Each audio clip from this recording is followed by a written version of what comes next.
আল্লাহ আমার তুমি দান কর আল্লাহ।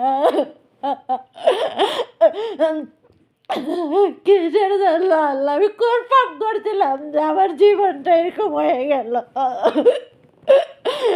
একটা পর একটা আমার কষ্ট দিতে আল্লাহ।